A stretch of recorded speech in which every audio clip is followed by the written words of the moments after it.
Yeah, we are. There you go. Hey.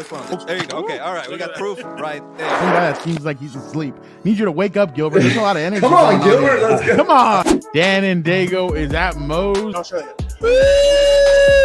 I'll show you. I got it right. Okay, that's it. You guys, I am done with mine, but that's couldn't get better than a 2026 6th-round pick swap for a 7-rounder. So Freaking love you, Chad. Hey, dude. Cool, man. Compas on the beat, man. Derwin James signing off, man. Watch Compas on the beat, man. Ooh, welcome to What's Up, Bulls. I am Fernando Ramirez. How are you guys doing? It is an interesting evening. Obviously, a couple days away from the Chargers facing off against the Broncos in what's a huge divisional game. Obviously, Jim Harbaugh said on Wednesday, every game is the next game. The most important game is the next game. So the next game up for the Chargers are the 1-1 Broncos, who they gave up a pretty a game that they had control in, which was pretty surprising. I know a lot of people will say that the Colts had control, but in the first half, Bo Nix, 3 touchdown passes. They were dealing. In the second half. They weren't able to kind of get up to speed with that. So in the second half, they took advantage of them. So, all right, before we get into the game, obviously I have to bring in my co-host, who is one of one. He is an individual who is very excited right now. He's not too happy that teams keep on saying that his team is one of the top 4 teams in the NFL. He doesn't like that people are boasting about his defensive coordinator, Jesse Minter. He doesn't like that people are finally waking up to the fact that Justin Herbert's pretty damn good at football. He doesn't like any of this. He's saying, shut up, leave my team alone. I don't need the pom-pom girls out there, because this individual knows that Hilberto's in a special group chat with all the beat reporters and all across the NFL that love, the national people that love Travis Kelce, Taylor Swift, Patrick Mahomes, and the Chiefs. He knows about this. This individual, like I said, is one of one. He is Dan and Daygo.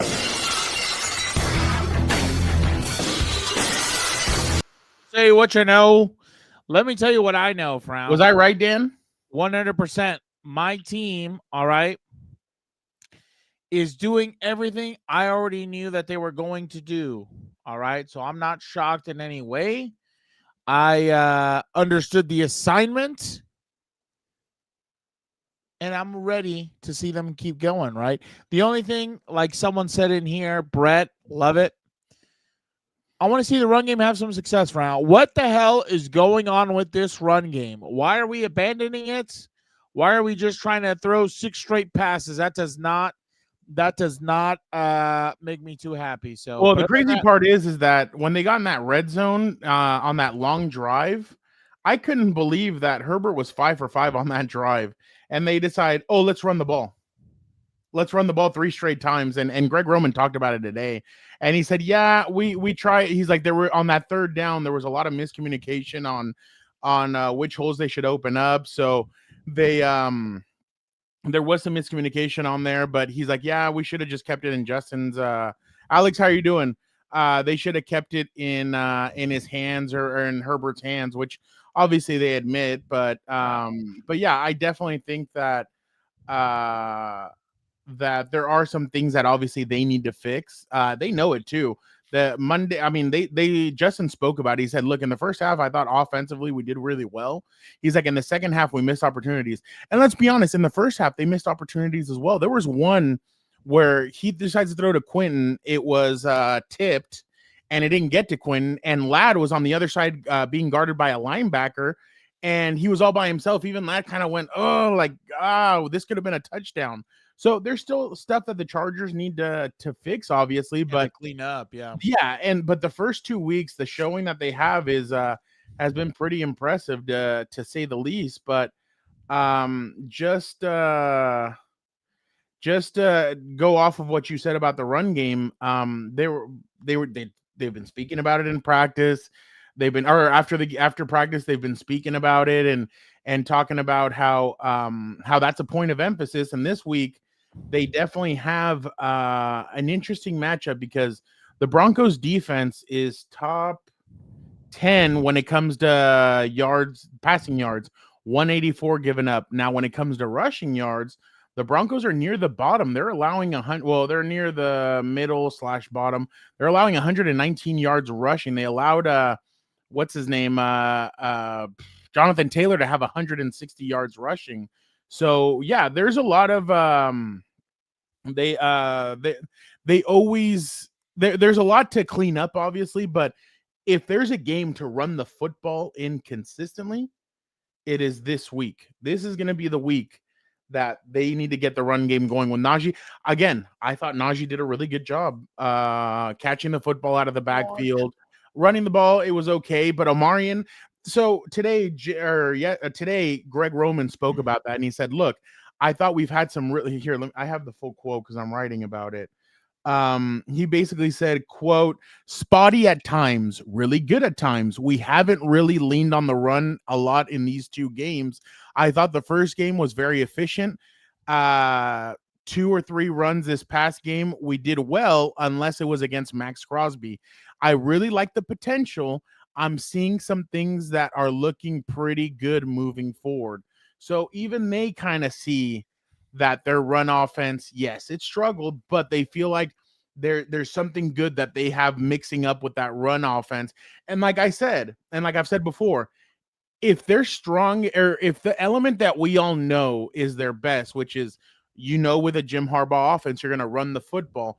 If that's kind of lacking right now, but your passing is on point and they're doing well with it, then that's good, because you'd rather the pass be on point and the run them needing to get to, because obviously if you're struggling with the pass the way they did last year, then you're really going to have struggles, especially like we said in the Baltimore game and the Tampa game and the Houston game. So again, it's only 2 weeks in. They're still getting things together. They're still working through things. But I think so far, yes, we can nitpick, but I think 2 games into this, I think they've done a really good job with the offense. I think, Dan, as you pointed out, and I'll let you have it after this, I think Keenan's added a whole different element to this. Keenan, Q being 2 years now into this Jim Harbaugh offense, and 3 obviously Ladd, but I really feel like this offense looks completely different than it did last year. I mean, Herbert's the best quarterback in the league in play action. Like he's ridiculous. Cover zero. He's the best quarterback statistically in the NFL when it comes to cover zero so far in the first 2 weeks. I mean, that's huge. 100%. And like, you're 100% right in the sense of like, this looks like a whole new offense. 100% it does. We don't have guys really dropping the football.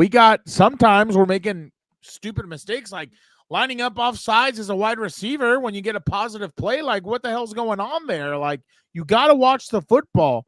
So I think, again, it's just funny, all the freakouts about them signing Keenan or not wanting Keenan because of XYZ. More importantly, and this is what people failed to understand when they first brought him in, right? It's a guy who already has a relationship with Justin Herbert. You don't have to wait for time for them to develop that. So he has Keenan Allen, Ladd McConkey, and Quinton, for the most part, a relationship already established with them, throwing the football and everything else. They kind of know each other pretty well. And that's what you like. That's what you want to see, right? Because, again, when the wide receiver core was at its best, it was Keenan, Mike, and Tyrell, and they were there for a while together. So them and Phillip had a great chemistry, knew where each other was on the field and stuff like that. And that's what you want to do. You want to build unit cohesion. So that's the biggest thing that needs to happen. Now, I think the biggest thing moving forward, I'm going to say it, I'm not super worried about the Broncos. I know other people are high on them, but I'm not too worried. I mean, if you can't beat out Danny Dimes and the Colts, like, I think I'm going to be okay. You know what I'm saying? And I think the best part is, again, they're taking that stride in a positive they're taking a stride in the positive direction from year 1 going into year 2. And now the only thing really that you need to kind of develop and do more of, because someone said it over here, right? Brett has a great point in the sense, don't get me wrong, if Herbert can dice throwing it, go for it. but eventually we all need to run if they are not loading the box. 100%. The last thing you want to do, like Brett's kind of alluding to here, is be very one-dimensional, because you kind of saw that against the Raiders on the first 2 series. They passed 6 plays in a row.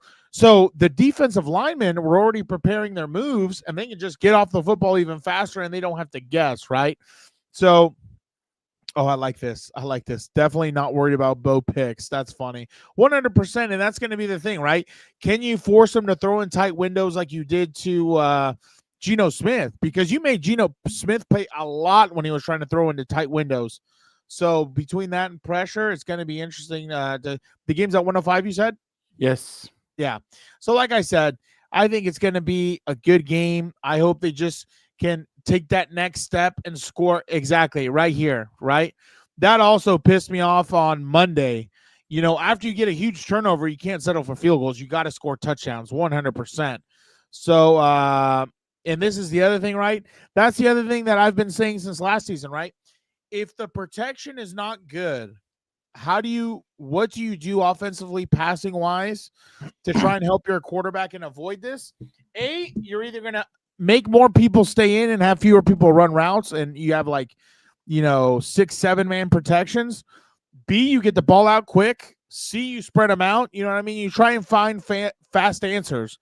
What you don't want to do is take a 5-step drop, try and, hit a huge post or down the seam or whatever, but he's getting smacked every time. Like, that's a problem. Get the ball out of his hands quick.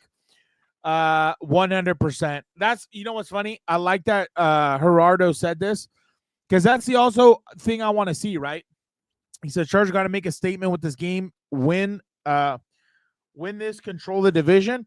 I want to see them, also finish a team in a game. I don't think we've seen that in a while, where they hit the gas pedal even harder and they continue to score and put the game out of hand, and the team has no chance of coming back. They didn't do that on Monday like I wish I would have. They need to learn how to take over a game and finish it. Like the old Mortal Kombat game. Finish it, or finish him or whatever. Finish him. So 100%. That's what they need to do, and that's what I'd like to see them do moving forward. Matthew, Lad did practice today. Lad did practice. I'll tell you one thing. By the way, I owe you something, and I will play it right now because I do owe you something. Me or yes, you. quickly.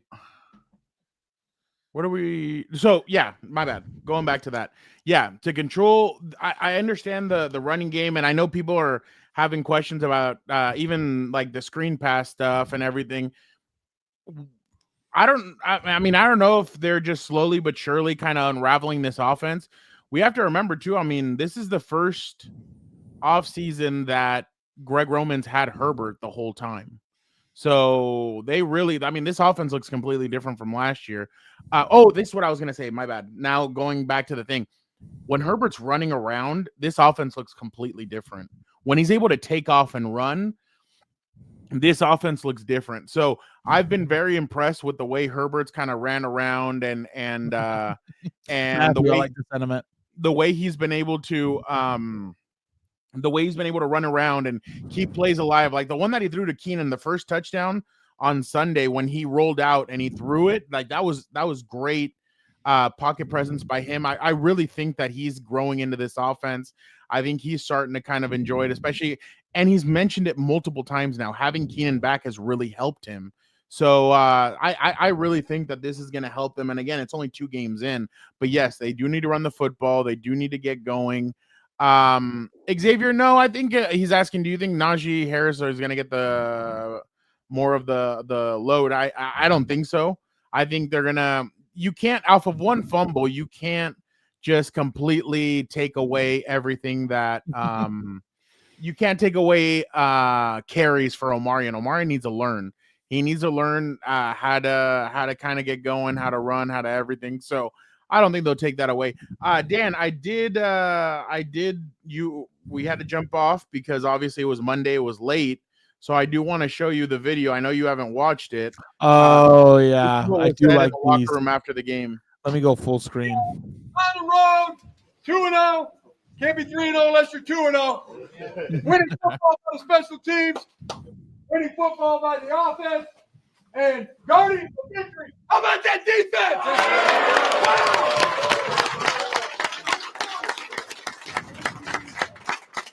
Wow. Come on up here, defense. Jesse, you too, man. Clay, all you guys, man. All you guys. 3 points, 1 down stop, 3 interceptions. Come on, defense. Come on,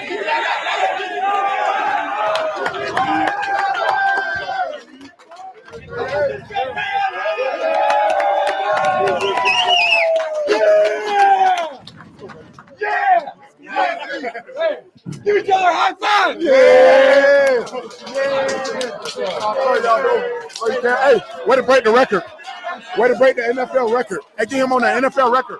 Greatest receiving by a kicker. Way to go, Q. Great job. All right, now listen up. Listen up now. Short week. We'll see you Wednesday. I think we'll see you Wednesday. Yeah. See you Wednesday. Hey, what hell of a job. Let's celebrate it with a happy flight. Who could possibly have it better than us? Nobody!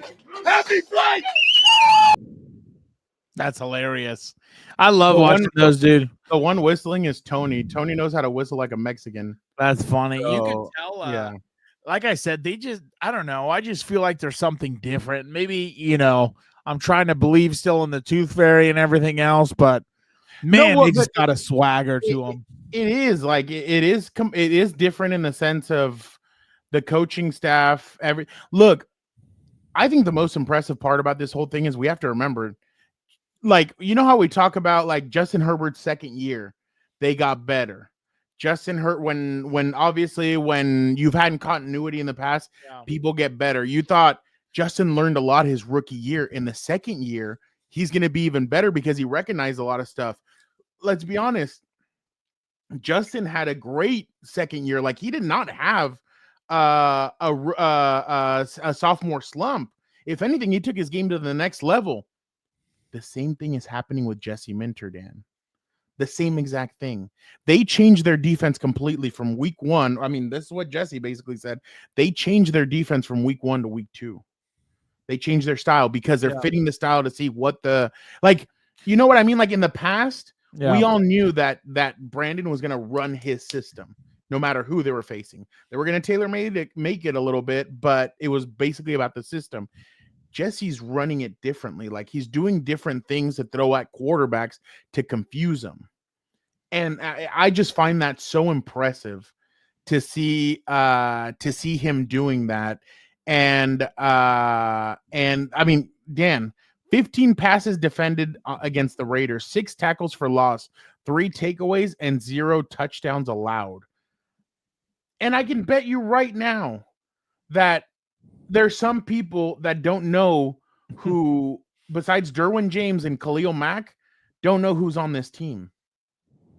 Angel, thank you so much for driving down and listening to us. Appreciate it. Shout out, big dog. But you know what I mean? Like, there's people who don't know who's on this team except for Derwin and Khalil. You hear all the national people. They don't even know.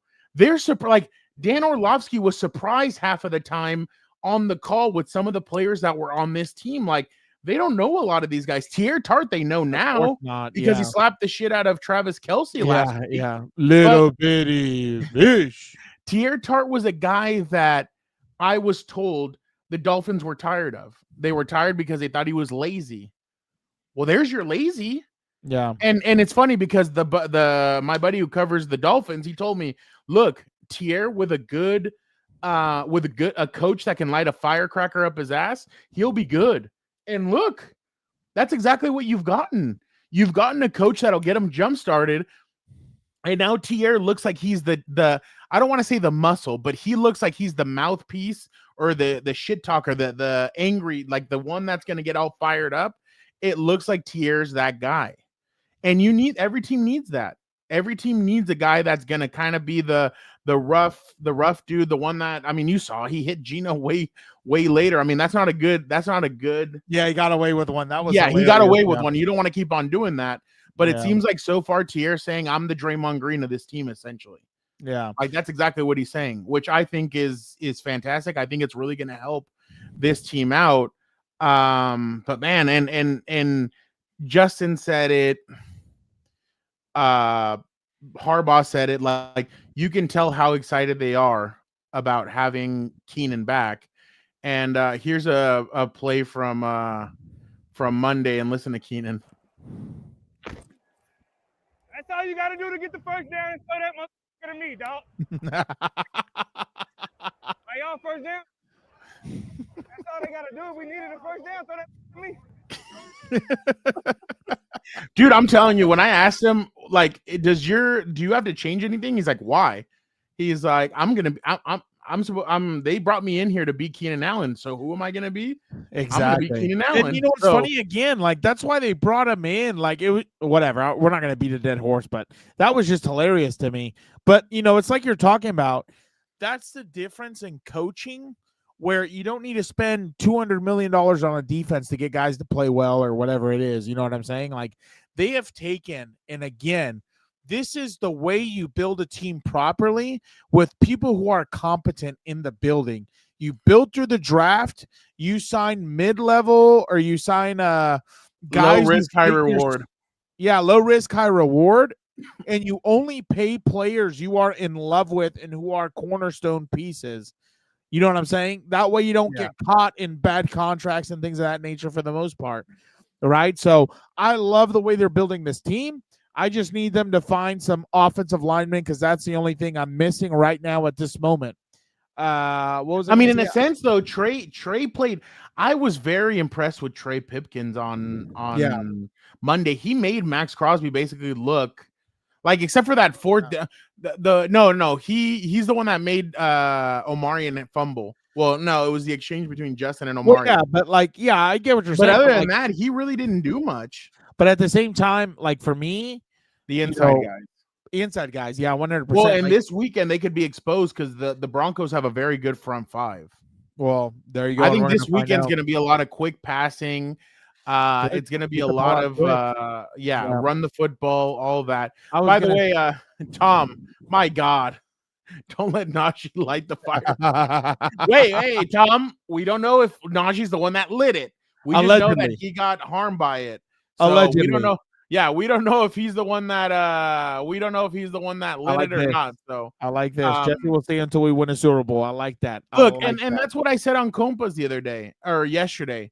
No, Tuesday.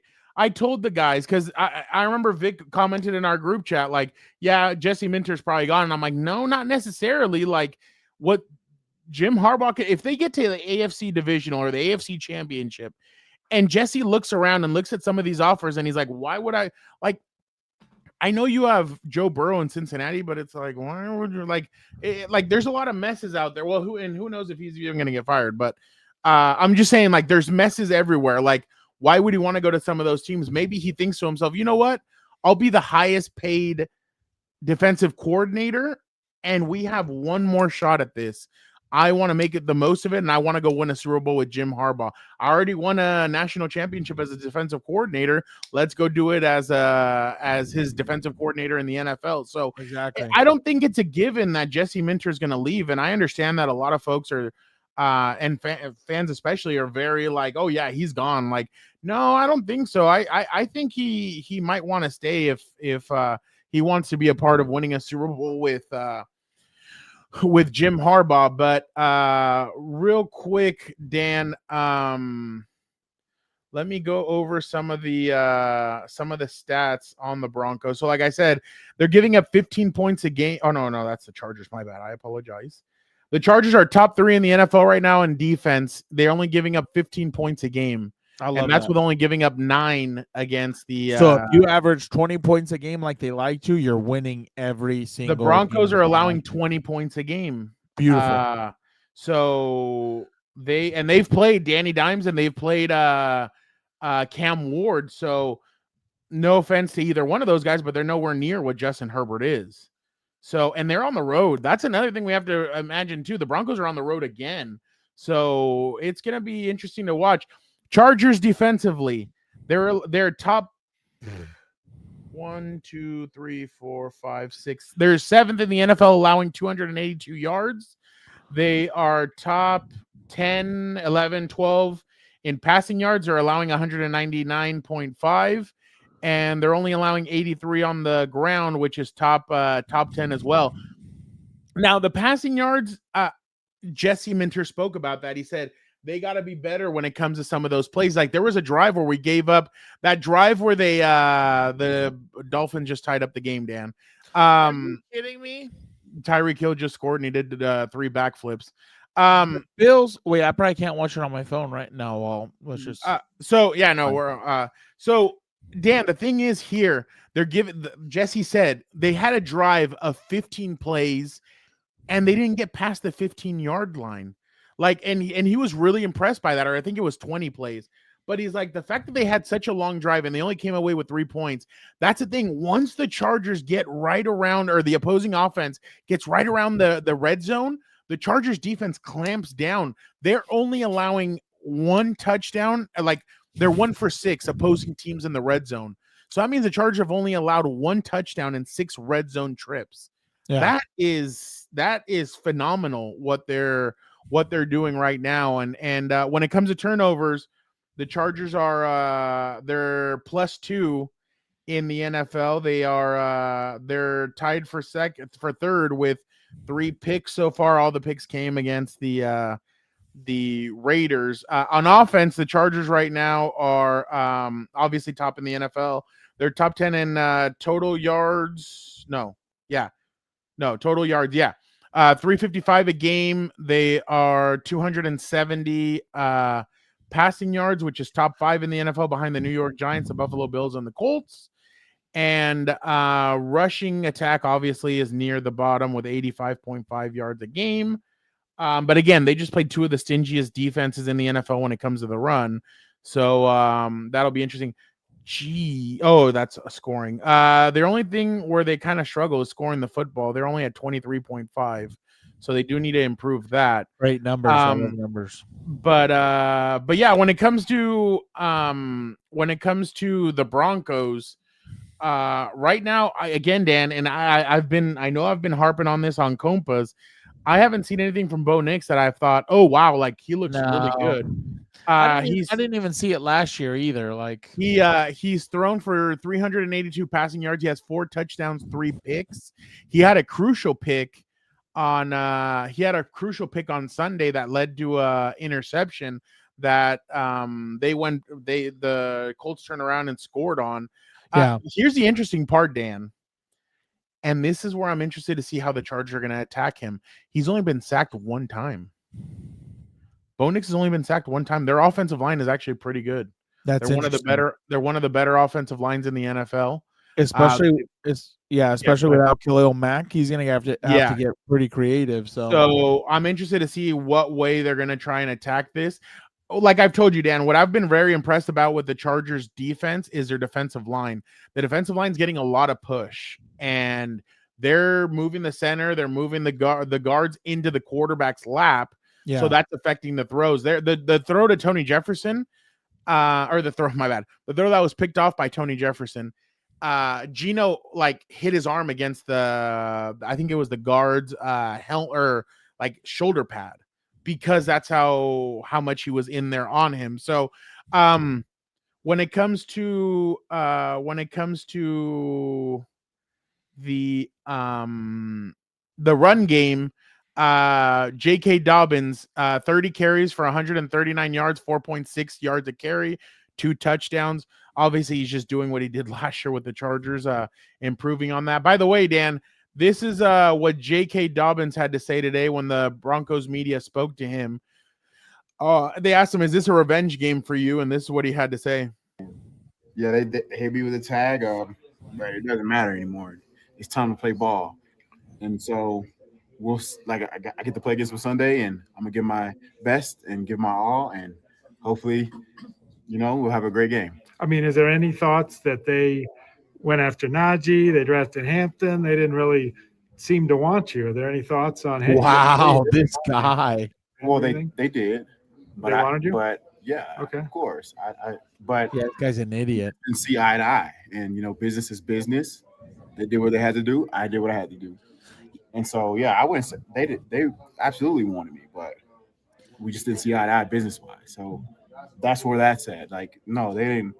No. Yeah. This reporter's an idiot. Pretty much. Or, Yeah, I mean, okay. something like that. Okay. This reporter's an idiot, right? You know what? I respect JK. I wish him well. It was a shame because I thought this offense would have been a lot more lethal having those three guys. But he took the high road, and I respect that because that's a man. Like, this guy, you could tell what he was trying to do. Low-hanging fruit and everything else. And, you know, AK's a pro's pro. Like Go I said, ahead. I commend him. Like, this reporter's an idiot. Didn't want him. Of course they wanted him. That's why they tagged him, you imbecile. Like, I was trying to think of a word that would not get me in trouble, but that's just crazy. Gilberto. That's trying to play some horseshit gotcha, and I'm not about it. So, you know, JK's a class act, Dan. yeah, I got to cover him for. I don't think they're going to do much, but God bless him. I covered him last year, and a really nice guy. He was always straight up. He'd tell you stuff. The one time that he wasn't too happy was after that Chiefs game. He's like, I hate losing. I'm not used to losing. I'm like, damn. I was like, okay. But other than that, I mean, not other than that, but JK was always really nice. I remember he told me after the season, he goes, hey, if I don't see you if I don't see you again, it'd be a shame. But it was really nice talking to you, getting to chat with you, and obviously getting to chat in Spanish with you. And I started laughing. I was like, well, I appreciate that. Yeah, he's a really nice guy. So, yeah, no, JK wasn't – and JK even smiled. He's kind of like – he knows what he was doing. Yeah, no, it seemed like what they wanted was a three-headed run game, but obviously JK wanted to kind of be on his own and not on his own, but like he wanted more money. Yeah, well, and be over here where he can do whatever he needs to do with the So I mean, more power to him. But real quick, Dan, Tony Jefferson gets signed today by the Chargers. I love it. It seems like Elijah Molden will be out probably this game as well. But Tony's a guy that's given them a lot. Jesse Minter spoke about him today, and he said it's exactly how I thought he would play. He went out there and did what he's been doing. Really nice. He's been here, taking advantage of the opportunities, being in the right spot, bringing a great veteran presence to the back end. So we all know what the kind of player that Tony is. We've all seen Tony play. I think, Dan, it's incredible that Tony is a little bit like wine. He's playing his best ball. Oh, dude, are you kidding me? As he gets older, 100%. It just makes him savvier. He has more FBI than most guys, so I love watching this guy whenever he hits the field, dude. Yeah, no, Tony's been very impressive. I think he'll be very good. I think he's a tackler. That's what you're going to need this weekend against JK. Yeah. You're going to need a guy that tackles, and Tony's a tackler. So it's a good piece for them to add. Tony, I mean, obviously add. You don't want anybody trying to snatch him up, even though Tony basically told me, he's like, I'm staying in Cali. Like, my family's in San Diego. I ain't leaving. Yeah. So yeah, that's good that Tony's staying. I think he's going to be very crucial for this team moving forward. With the Khalil Mack thing, Dan, I know there's a lot of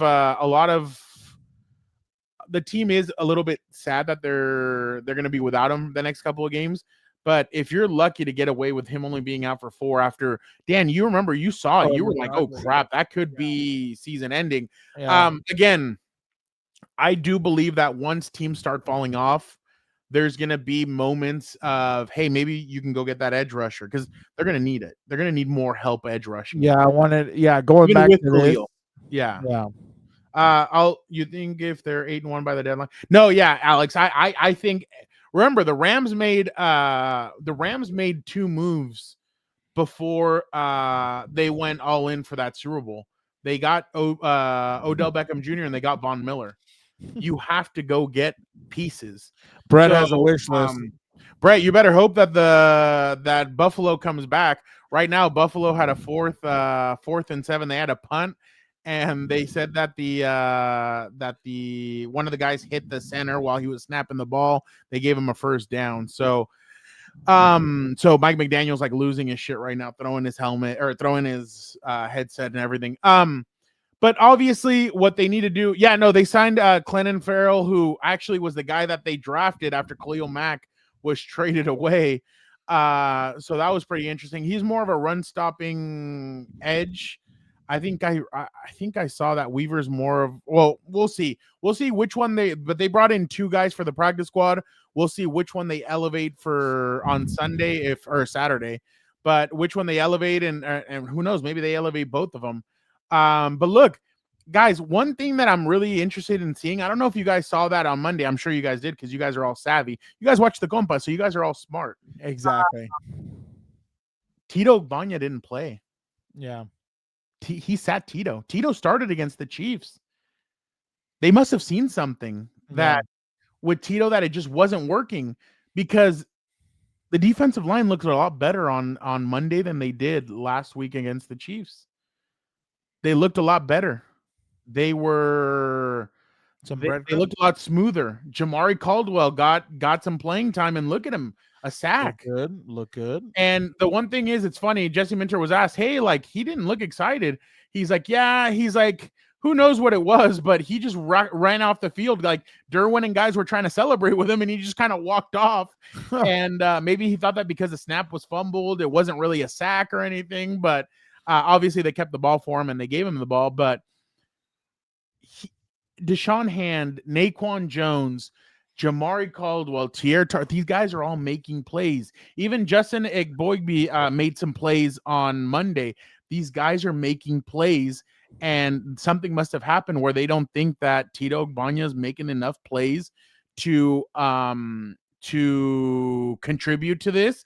And they decided, you know what? Let's just sit him. And who knows, maybe this week they do start him and they play him, or maybe they go back to what they thought. But I'm telling you, the way I think Jesse's really in his element right now, and I think they're feeling good about this defense.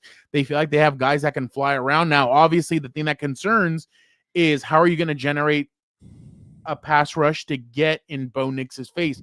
You have to get to him, because look, Denver's biggest weapon, I know everybody's probably going to go with Cortland Sutton. I'm going to go with Troy Franklin, the kid out of Oregon. That kid's really good. He has 12 catches for 133 yards and 1 touchdown. He's had he has 73 yards after the catch. He has 42. That's his longest catch, is 42 yards. Cortland Sutton's been okay. 7 receptions, 67 yards, and 1 touchdown. Now, we'll give him this. Cortland Sutton does do well against the Chargers. He has in the past. Last year again, Smega has like a Wikipedia open on all these players. Wow. Who? Smega? Oh, yeah. Knowing where all these guys are from. My goodness. Yeah. So I definitely think that these guys, they may give it to Kennard. They maybe don't. They maybe go with one of these veteran guys that they just signed off, Anthony Weaver or Clennon Farrell. They might go with one of those guys if they don't feel like the rookie's ready. They don't want to give him too much yet. But again, I really think that Jesse is doing some good things. Maybe they'll rush Derwin again. Maybe they'll do some other stuff. Maybe they like Dayon. It's funny. I think the next time they see I think Dayon is going to be a QB spy when it comes to playing against Jaden Daniels. He's shown that he's a really good spy. Brett, that's what they were talking about today with Jesse was talking about that Tarheeb wanted to improve his tackling. Guys, we told you guys on Monday, Tarheeb was taking down Brock Bowers. He was taking down Ashton Genty. He was going up against bigger receivers, bigger players, and he was taking them down solo. That's very impressive when a cornerback can play or can tackle. When a cornerback can tackle, that's huge. But again, I think the Chargers are in a good spot. Obviously, like I said, there are some things that they need to work on, obviously, and we'll see how they get it moving forward. But I really think that they're in a good spot, and they're gonna be contenders. They're gonna be good to go. But Dan, real quick, some quick videos, and then we'll head out. There's an edge rusher that said, "Hey, Chargers, if you guys need me, I'm there." Oh my goodness. What is this? Sean Merriman. Get that off the screen. I'm not even gonna acknowledge this. Get that off the screen. You know what's funny? He just reminds me of that like drunk uncle at parties talking shit, watching the radio or Raider clips you showed me last week. I was like, my goodness, dude. Oh yeah, somebody said Dante Jackson. Yeah. Dante Jackson is very Oh he's my very God. Brett, why would you want JJ to come out of the booth so he can miss 8 games due to injury? We don't need another edge rusher who gets hurt now. Oh, JJ Watt. Dante Jackson's been very good. By the way, guys, next Wednesday or Thursday, we will be having somebody jumping on the show. Shout out. So make sure you guys check it out. Don't know yet who it's gonna like. You guys are gonna like it regardless. It's gonna be a fun interview, but we're still trying to see who it's gonna be. But it'll be a fun interview nonetheless. So either Wednesday or Thursday, we'll let you guys know on Lunas Live. Exactly. I don't think we'll give you guys who it's gonna be, but we'll definitely give you guys a hint and see if you guys know who it's gonna be. Dan, listen to this. Let's see if you agree with this. You could argue going from Brandon Staley to Jim Harbaugh would be like one day not being able to pay your rent to the next looking in your bank account and seeing $100 million. I can't even imagine being a Charger fan and hell, just being someone that likes football, seeing this franchise that always underachieved because they never had a real coach.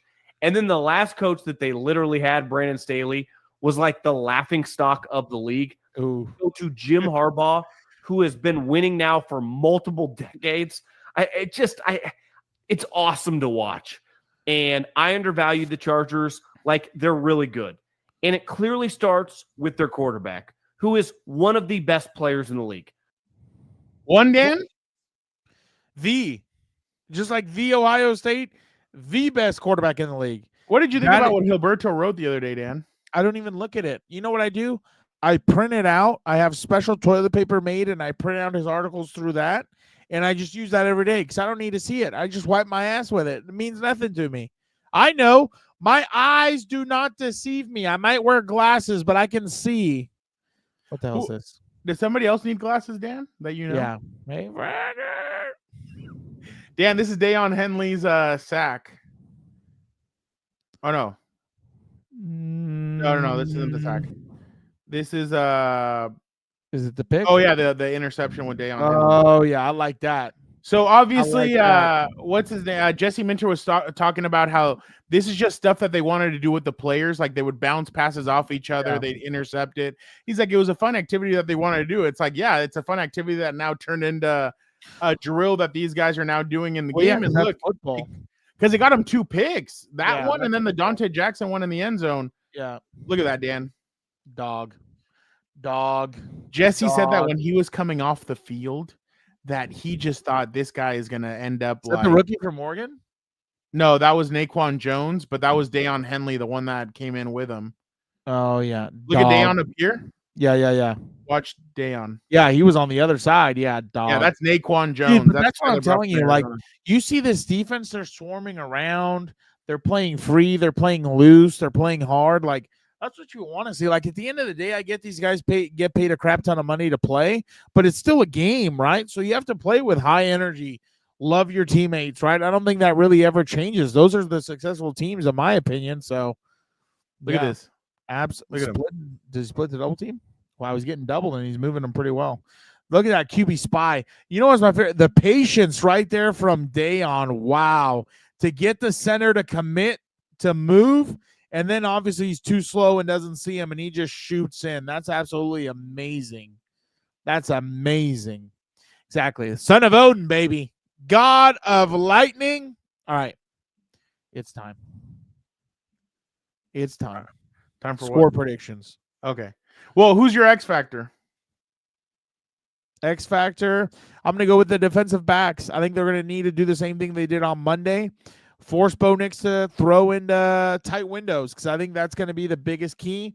Obviously, you want to win the turnover battle, and that'll be. I think that'll be in their favor if they can do that. I think if they force them to throw to too many tight windows, you'll at least get one of those.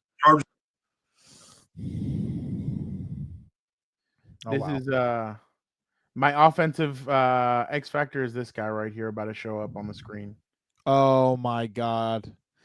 You're a QJ sexual in love with him. Hey, I'll tell you one thing. Hey, no one will eat crow more than me, Frau. Well, you're eating crow right now. That's fine by me. I love it. Keep flipping me off. I just want you to catch more than 3 balls, right? I love the touchdown and everything else, but let's go. You got to pick it up. I'm fine by it. I'll be the happiest at the end of the year to say I was wrong. 8 catches, 150 yards, 3 touchdowns. Leads the team in all 3. I know in both of those categories, yards and touchdowns. That's fine by me. Keenan Allen, 12 catches, 129 yards, 2 touchdowns. I can't wait to be wrong. 11 catches, 122 yards. I can't wait to be wrong. Trey Harris is the one that you know what? I'm going to go. He pissed me off. One of them pissed me off and dropped it. No, that was Trey, but then he made 2 good grabs. Okay. All okay. Right, I'm going to go the edge rushers. There you go. They have to turn it on. They have to make plays. They're going to have to get in there, and they're going to have to disrupt Bo Nix. But I'm going to go with them. On the offense, I'll go with the receivers. The receivers are going to need to do a good job against these cornerbacks because those guys can fly. That Patrick Surtain had a bum ankle last week because he got hurt. But I think the receivers are going to have a very good game this Monday. All right, I'll pick the running backs. No turnovers. Get north and south. Get some positive yards, and let's run the damn football. Who has more yards on Monday? The Najee or Sunday night or Sunday? Najee or Amarian? Who are you going to go with? All right, Naj. Okay, interesting. Score prediction, Dan, or who are you going with? Chargers. They're going to go 3-0. I'll say maybe 24-17 or 24-20 might be a little too tight, but I'll go with like. Red's calling his shot. He said Hampton's going to bust a long one. There you go. Call it. Point up there, Brett, like the Bambino. I'll go 24-17. I am 1-1 this season. I picked Kansas City to win. There you go. I will not be making that mistake again. I will be going Chargers in this one. I'll say Chargers 23, Broncos 16. Exactly. Exactly. If we can avoid this, we'll put more points up on the score. There you go. We got Joseph's prediction in here. Yeah, I like by 10 or a touchdown. I do like that. They spoke about that 4th down call, the one where they did they passed it to Darius Davis, and I guess Greg's like, we should have called a timeout on that play. There was a lot of going on. The clock was running down. We couldn't get set. They read it the whole way. He's like, we need to be better in those situations. Again, they're learning. I think Greg Roman deserves a lot of credit. I think Jesse Minter deserves a lot of credit, and I think Jim Harbaugh is doing one hell of a job. But all right. Again, thank you guys so much. You guys are the best. We will be back Sunday, guys. I just need to go to the locker room. As soon as I'm out of the locker room, we will jump on. We will give you our post-game reaction, and then I will jump on the I will have to jump on the 405 back down to San Diego. Tua just got picked off, Dan. But again, thank you guys so much. You guys are the best. Oh, I didn't know you were watching it. I apologize. No, I'm not watching it, but that's why I was trying to get off to see the last few minutes. Okay, I apologize. Thank you guys so much. You guys are the best. Dan, smash the like button. Be a compa, tell a compa. We'll never find out why John Cena became the Rock's bitch. There you go. Boom, end it.